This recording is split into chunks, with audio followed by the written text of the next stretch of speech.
गौतमबुद्ध नगर की पुलिस ने honey trap में फंसाकर लोगों से मोटी रकम वसूलने वाले एक गिरोह का पर्दाफाश किया। इस गिरोह में जो है एक महिला और उसके साथ दो लड़के भी शामिल हैं। दरअसल पुलिस को एक कॉल मिलती है जिसमें ये कहा जाता है कि एक महिला के साथ जो है रेप हुआ है। मौके पर तत्काल पुलिस पहुंचती है और वहां पर छानबीन की जाती है। छानबीन के बाद ये पता चलता है कि उस वक्त जो है उस लड़की के साथ उसकी बहन भी वहां पर मौजूद होती है। हालांकि पुलिस पूरा इन्वेस्टिगेशन करती है। वहां पर लगे आसपास जो सीसीटीवी लगे हैं उनका पूरी तरीके से जांच पड़ताल किया जाता है और जो पड़ोसी हैं वहां पर भी पुलिस जो है पूछताछ करती है। पूछताछ करने के बाद ये पता चलता है कि यह एक गिरोह है, क्योंकि इन लोगों के बारे में भी पुलिस जो है पूरी तरीके से इन्वेस्टिगेशन करती है, जिसमें पता चलता है कि एक मामला जो है गाजियाबाद में भी इनके ऊपर दर्ज है, जिसमें इन्होंने एक मकान मालिक पर उसके बेटे के ऊपर किस तरीके से झूठा आरोप लगाकर मोटी रकम वसूली थी और उसके बाद वहां से ये लोग फरार हो गए थे। पुलिस जो है गाजियाबाद भी पहुंचती है और उस मकान मालिक से भी मिलती है, जिसके बाद मकान मालिक भी जो है सूरत हाल बताता है कि किस तरीके से ये लोग एक गैंग की तरह काम कर रहे हैं।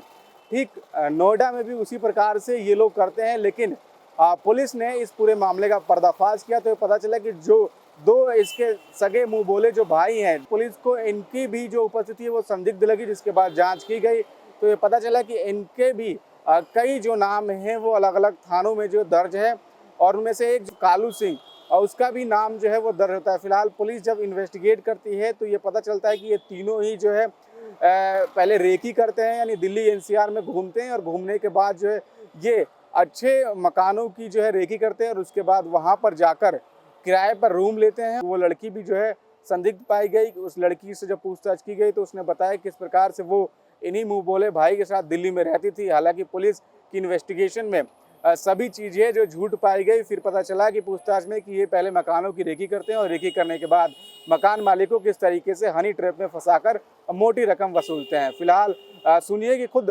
डीसीपी सेंट्रल नोएडा ने कैसे बताया कि किस तरीके से इस पूरी गैंग का खुलासा किया गया।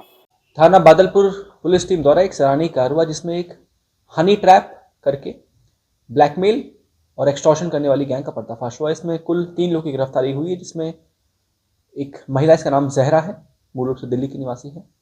एक दूसरा से अभियुक्त है, इसका नाम बादल है, उसके ऊपर लगभग 1 दर्जन मुकदमे नोएडा एनसीआर के मिले हैं। और तीसरा अभियुक्त प्रिंस है, जो मूल रूप से गाजियाबाद का निवासी है, वो भी इनका साथी है।